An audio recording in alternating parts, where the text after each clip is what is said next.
उम्र में कहाँ छिपा लूँ, लेकिन एक बात भूलो मत, जब भारत की आज़ादी की लड़ाई हो रही थी तो 80 साल के वीर कुंवर सिंह जिस शाहाबाद की लड़ाई का अगुवाई किए, भारत की पहला जंग आज़ादी की, मैं भी तो वहीं का हूँ। जिस भारत को उन्माद के तहत ख़त्म करना चाहते हैं, तो एक शाहाबादी की 80 साल की उम्र जगदानंद की भले हो, इस जंग के मैदान में सामने खड़ा है सबसे।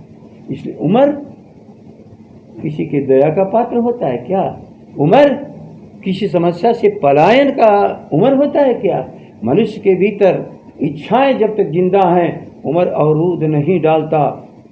गांधी की शहादत किस उम्र में हुई थी? इस भारत में नहीं, दुनिया में जब भी तो समस्या उठी है, उम्र कभी उसमें बाधा किसी के नहीं पहुंचा है। इसलिए बेचारे नवसिख हुए हैं। राजनीतिक जीवन इनका जितना है उतनी समाजवादी अवधि मेरी है। मैं 62 का SSY सदस्य, मैं 74 की उपज नहीं हूँ, मैं 90 की उपज नहीं हूँ। डॉक्टर लोहिया के समकालीन जो समाजवाद का आंदोलन चला, मैं उसकी उपज हूँ। इसलिए मुझे समझने में थोड़ी बेवकूफ़ी लोग कर रहे हैं। जदयू भाजपा में कुछ जहाँ वह समाज के धारा से अलग जाएगा, मैं उतना ही बोलता हूँ। और आप लोग समझते हैं कि हम कोई खंजड़ी है कि बजा दोगे क्या है? एक तरह 80 साल का भी कह रहे हो और दूसरी तरफ खंजड़ी हमको समझाया बच्चों की तरह। हम ऊर्जा के बेमेल शादी मैंने कहा ना, इन सबों का बेमेल मिलाप है।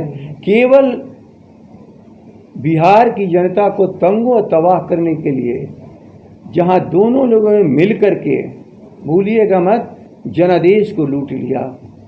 लेकिन लुटेरों में लूटते वक्त भारी एकता रहती है, लेकिन जो ही लूट के माल का बंटवारा आता है तो दोनों में मतभेद हो जाता है, क्योंकि उनके भीतर एक प्राकृतिक अस्वाभाविक क्रिया नहीं है। उनके भीतर स्वार्थ का भरपूर भरा हुआ है, और स्वार्थ उसी को कहते हैं कि वह टकराहट रहेगा स्वार्थ में। दो स्वार्थी लोगों के स्वार्थ जब अलग अलग हैं, उस बड़ी कुर्सी पर पहुंचने का, जनता को तंग व तबाह कर देने का, तो टकराहट होती होगी।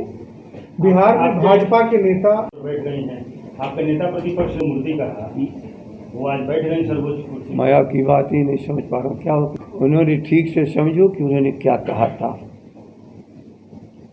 वह राष्ट्र की प्रतीक है, और जब उस पद को भाजपा अपनी प्रतीक बना लेगी, वह संविधान की प्रतीक हैं, भारत के कॉन्स्टिट्यूशन की रक्षक हैं। भारत जनता का एक सिंबल जहाँ जाकर के एक समेकित हो जाता है, न्यायपालिका, कार्यपालिका, सारी विधायिका सब, तो उस पद का नाम है राष्ट्रपति। इसलिए इसे भारतीय जनता पार्टी ने केवल अपना एक सिंबल बनाने का प्रयास किया है। यही कहा था तेजस्वी ने, वरना उस पद की मर्यादा के खिलाफ आज राष्ट्रपति हैं और संविधानिक के पद पर हैं। हम सब उनका आदर करते हैं, तेजस्वी भी आदर करते हैं, राष्ट्रीय जनता दल आदर करता है, भारत की सारी करोड़ जनता आदर करती है, सवाल ही नहीं है। अब बैठने के पहले यदि भाजपा बनोगे तो हम अस्वीकार करेंगे, बैठने के बाद राष्ट्र के प्रतिनिधित्व करोगे, हम सभी भारत के नागरिक आपका स्वागत करेंगे। वो वहाँ, लेकिन नीतीश कुमार उस कार्यक्रम में शामिल नहीं हुए। चर्चाएं कई तरीके की हो रही हैं, क्या कहना? मैं उनके मन की बात नहीं जानता हूँ, जो कि लेकिन विधान संविधान इस भारत की हो वो मैं जानता हूँ। कोई हर मुख्यमंत्री को आवश्यक है राष्ट्रपति के शपथ ग्रहण समारोह में जाना, ऐसा मेरी जानकारी नहीं है। और आप लोग पूछ रहे हैं तो मैं ये भी नहीं समझ रहा हूँ कि क्या भारत के सभी मुख्यमंत्री राज्यों के गए हैं या नहीं। यदि सभी लोग गए नहीं हैं तो इसके औचित्य अनुचित की बात अकेले नहीं गए हैं तो नीतीश जी बुलाए हैं, बताएंगे। और कई लोग नहीं गए हैं तो उसमें हो सकता है ये भी शामिल हो, लेकिन संविधान में कहीं नहीं लिखा है कि राष्ट्रपति के शपथ ग्रहण समारोह में हर मुख्यमंत्रियों की उपस्थिति आवश्यक है। ये मेरी जानकारी में नहीं है। यदि हुआ भी होगा तो संयोग से अवसर नहीं आए होंगे, चर्चा का विषय नहीं बना होगा, इसलिए हम लोग के भी चीज़ों दिमाग में नहीं है। नीतीश जी का जाना ना अनजाना, जाने अनजाने, कमज़ोर हो मजबूत हो, ठीक हो बेठीक हो, उनको भी तो 12.5 करोड़ आबादी की जिम्मेवारी है। बिहार सूखा से ग्रस्त है।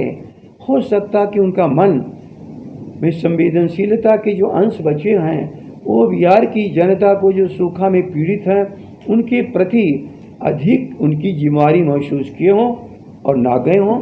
इसलिए मैं नहीं समझता हूँ इसमें कोई अन्यथा तराशने की चीज़ है, लेकिन सही कारण तो नीतीश जी ही बता सकते हैं। ये संभावना है, ये सुखाड़ परेशानी जो भी तत्काल है बिहार की, उसके लिए हो सकता है पीने का पानी नहीं, खेत सूख रहे हैं। पहली बार इतिहास में शायद वो बंगाल और बिहार का सूखा का हम लोग के पास नहीं है कि कैसा था, लेकिन 67 से 20 गुना बड़ा सूखा है। 67 के सूखे के हम गवाह हैं कि उसमें जा कर के बाद में फसल की मैच्योरिटी पीरियड में जब अच्छी पौधे लग गए थे तब सूखा हुआ था। लोग बचाए। आज के दिन उससे भी भयानक सूखा। एक तरफ प्रकृति के खिलाफ इस 12.5 करोड़ 13 करोड़ जनता की भूख की लड़ाई, और ऐसे में किसी जलसे में केवल मुख्यमंत्री न जाएं जहां संवैधानिक जिम्मेवारी हो तो वो संविधान के खिलाफ तो नहीं ही जा सकते हैं। लेकिन क्यों नहीं जा रहे हैं, मैं जो समझता हूँ ये होगा, लेकिन और भी बारे में स्पष्ट तो नीतीश जी कर सकते हैं। नीतीश कुमार की तरफदारी करने में पार्टी लगी हुई है, सब आपके बयान से ऐसा लग रहा है। किसकी गिरफ्तारी में लगे हैं? नीतीश कुमार की तरफ से आप बोल रहे हैं, सहानुभूति दिख रही है नीतीश कुमार के प्रति आपकी। कैसे? भूलिए मत, जब तक मुख्यमंत्री की कुर्सी पर बैठा है वो सहानुभूति का पात्र नहीं है। मेरी भी एक भारत के नागरिक की चलते संवैधानिक जिम्मेवारी है, और संवैधानिक जिम्मेवारी में केवल किसी व्यक्ति और कुर्सी की आलोचना करना हमारी जिम्मेवारी नहीं है। भूलिएगा मत। दायित्व जितना उनका है इस बिहार के प्रति उसे जरा भी कम हमारी राष्ट्रीय जनता दल का नहीं है, क्योंकि जनादेश राष्ट्रीय जनता दल को मिला था। हम इनको जगाने में लगे हैं, यदि नहीं जगते हैं तो इनकी कर्तव्यहीनता है। लेकिन यदि जग के 12.5 करोड़ आबादी के कष्टों को समझ लिया, खेत और खलिहान की रक्षा और भूख से बिलबिलाते इस बिहार की समस्या हल करने में लगे हैं, तो हमारी सहानुभूति के पात्र हैं। फिर हाल के दिनों में जिस तरीके से जो विधायकों से मिलना, तो कुछ देखो, हम संभावना के आधार पर नहीं करते हैं, लेकिन मैं तो बार बार कहा कि ये बेमेल शादी है। एक तो कहा जाता है हम लोग ना कि बेमेल शादी कपारे पर सिंदूर, क्या लोग जी, हर चीज़ एक चीज़ है। किस बात का मेल है? यदि उनके साथ नीतीश मिल गए हों उनके सारे सिद्धांतों के साथ, तो समाजवाद से अलग जा चुके हैं। तब कुर्सी की लड़ाई है इनकी, स्वाभाविक लड़ाई। उसको कहते हैं कि अपने सिद्धांतों में इंसान कहीं भी किसी अवस्था में रहे तो सिद्धांतों के प्रति अडिग रहे। यदि जरा भी समाजवादी बीज दिमाग, सेक्युलरिज्म, डेमोक्रेसी, गरीबों के प्रति समानता और समाजवाद के लिए संघर्ष के बीज बचे हों तो उनकी हम स्वाभाविक लड़ाई मानेंगे। लेकिन यदि केवल कुर्सी की लालच की लड़ाई है, वो हटाना चाहते हैं, ये रहना चाहते हैं, ये रहना नहीं वो देना चाहते हैं, इसलिए लड़ रहे हैं, तो मैं इसके भीतर नहीं जानता हूँ, ये उनका विषय है। अध्यक्ष जी, कई ऐसे भूलना नहीं चाहिए, जो भारत की राजनीति करते हैं उनको हर परिस्थिति में जाना होता है। जब चरम पर लड़ाई थी कश्मीर में, तो भी वहाँ भाजपा के लोग जाते थे झंडा फहराने। आज वहाँ आ रहे हैं तो दायित्व होगा बिहार के प्रति, अपना कुछ समझते होंगे, उनके भीतर भी कुछ चेतना होगी। लेकिन बिहार आतंकी बिहार नहीं है कभी का, ये बुद्ध का बिहार है, ये गांधी की कर्म भूमि है। और इसको आतंकी राज्य कहने वाले लोगों को शर्म आनी चाहिए। आतंकी राज्य नहीं है, लेकिन अपराधी कहाँ नहीं है? हर जगह कुछ अपराधी होते हैं, और दुनिया में अपराध न हो तो संत भी राज्य कर लेगा, तब राजनीति की और नीति और राजनीति में किसी मुख्यमंत्री, प्रधानमंत्री या संविधान की देश में क्या जरूरत पड़ती। रेखा खींची जाती है संविधान के द्वारा, विधान के द्वारा। इस रेखा के इस किनारे अपराध, इस काने सभ्य नागरिक। हो सकता है कि यहाँ पर भी एक दो निकल जाते हों, कहीं पर निकल जाते होंगे, लेकिन मतलब ये कर्मभूमि है गांधी की। यहाँ पर कौन कौन नहीं क्रांतिकारी पैदा हुआ।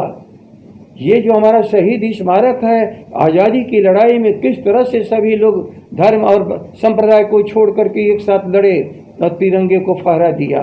बिहार की तुलना क्या किसी से हो सकती है? यहाँ बुद्ध को ज्ञान, महावीर का साधना स्थली, हमारे मुस्लिम जो हमारे हैं साधक, उनकी ये जो सारी बने हैं, मनेर शरीफ से लेके बिहार शरीफ, सारे संत चाहे मुस्लिम हो चाहे हिंदू हो, राजगीर हो, सबों की साधना स्थली है। बिहार सबकी साधना स्थली है। बिहार कभी हिंसक राज्य नहीं रहा।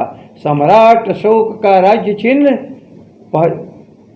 और धर्म चक्र और राज चिन्ह अशोक का क्यों भारत ने अपनाया? भारत को दिशा, भारत की पहचान है बिहार। इसलिए बिहार एक ऐसी जगह है कि इसको धर्म के आधार पर, संप्रदाय के आधार पर यहाँ उग्रवादी कहने वाले लोगों को मैं स्वयं मानता हूँ कि भारत के संविधान को नहीं मानते, और ये बिहार एक शांति का प्रदेश है, सबका स्वागत करता है।